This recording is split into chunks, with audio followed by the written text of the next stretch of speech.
Hey friends, what's going on? Andy here with lesson number 5 at the Daily Funk Club. I thought today I'd show you another one of my instruments from my collection. This is my 1990 Rickenbacker 4003, and this instrument is real special because it's been modded with Bartolini pickups, which I think, to my taste, make it sound 1,000 times better and more useful.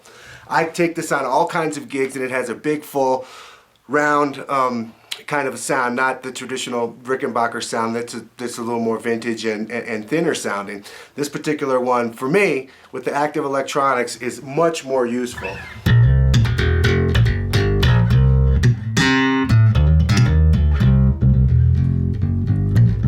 Right now I've got it on the front pickup. This is, for me, I think that's just a wonderful front pickup sound. Really useful. Now I switch it to both pickups.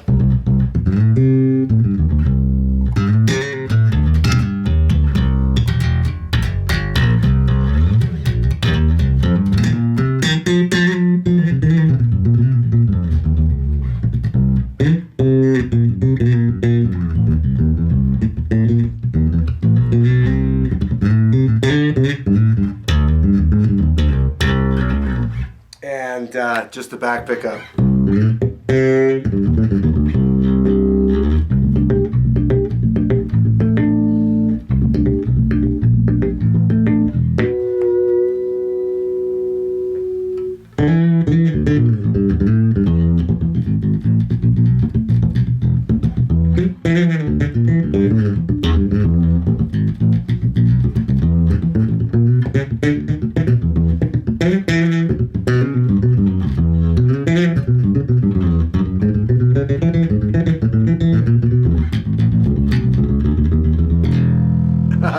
So yeah, I mean, this bass for me, it's got all the types of sounds that I really like. So doing the Bartolini mod is a wonderful thing. I got this bass; it was already modded.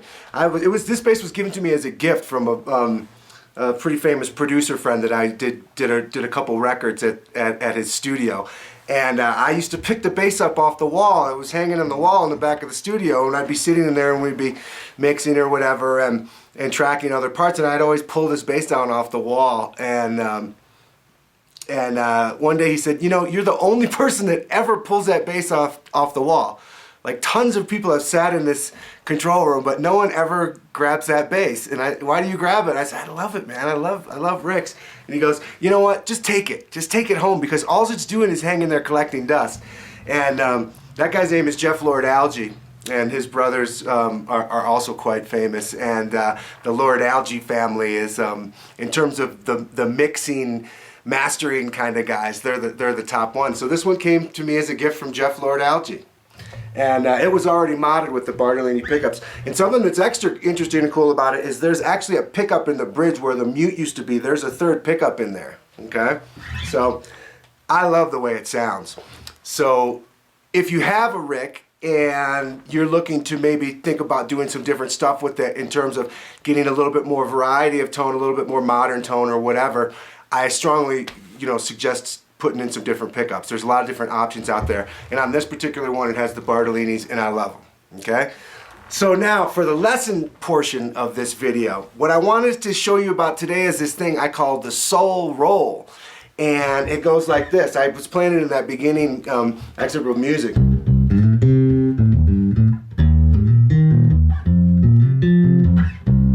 Kind of like a piano type of lick, I suppose, and that's what the nature of it. But really what it is it's just taking the, if we were in the using the major scale, let's say we're in C. Right? That's the major scale in the key of C.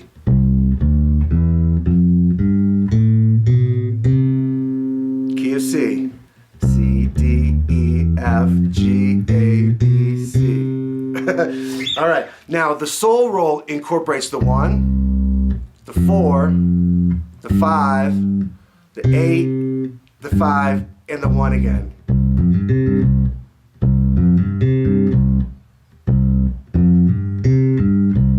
So the 1, then a hammer on from the 4 to the 5, and then a raking down across from the 8-5-1.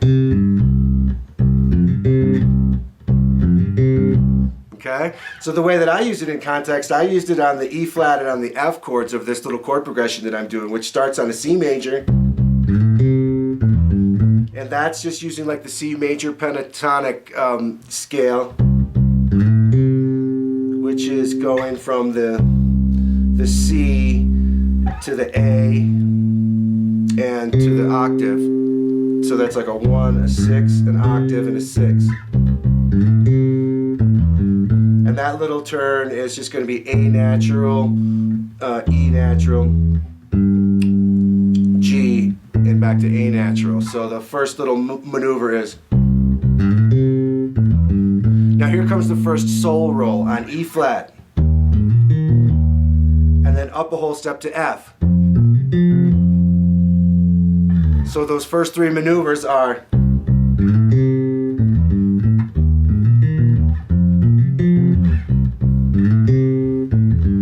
And then here I do a couple of different chords. I do actually I do an A flat major, and I kind of arpeggiate it. I just do the 1 3 5 3 of the A major, and then I do a minor 5 chord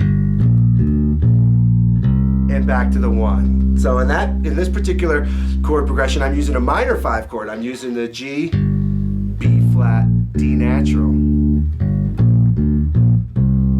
And that's kind of the bass line. That's this little bass line that we can do to just kind of mess around and incorporate this sol roll idea. So it goes like this, real slow.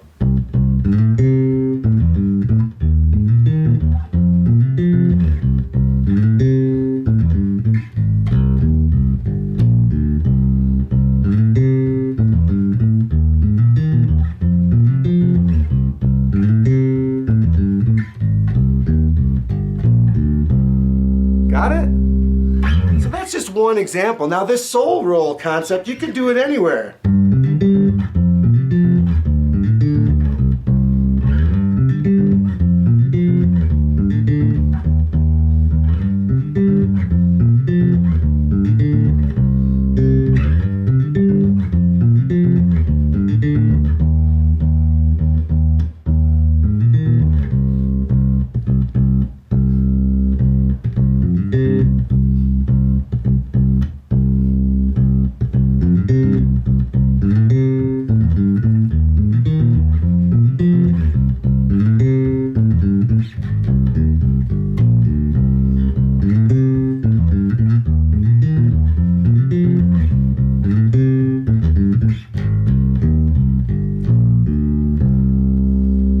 Right on! So I hope you've enjoyed this video and you can have a little bit of fun with the sol roll. Start incorporating that into some of your playing. You know, maybe when you're writing songs with the band, there's a spot that could really use a little bit of a feature with the bass, you know, a little bit of movement with the bass, and that's a great lick to throw in there. It's tasteful, and if you use it in the right place, it can really add a nice little movement, a little turn to the music, you know, especially if nothing else is going on, meaning if there's not an important vocal part going on or an important, you know, another section of the song or something, or another instrument in the song that's being featured, maybe you want to just stay real, you know, fundamental in the bass. But if there's a spot like leading from one section to the next, leading from the chorus back to the verse, or the verse to the chorus, or in the bridge. Sometimes in the bridge we can get a little bit busier. Those are all great places to incorporate the sol roll. So have some fun with that and keep coming back to the Daily Funk Club. I'm really stoked to be doing this and having fun. And if you want to do a mod to your Rickenbacker, I strongly encourage getting into the Bartolini pickups because they sound wonderful. All right, we'll see you next time.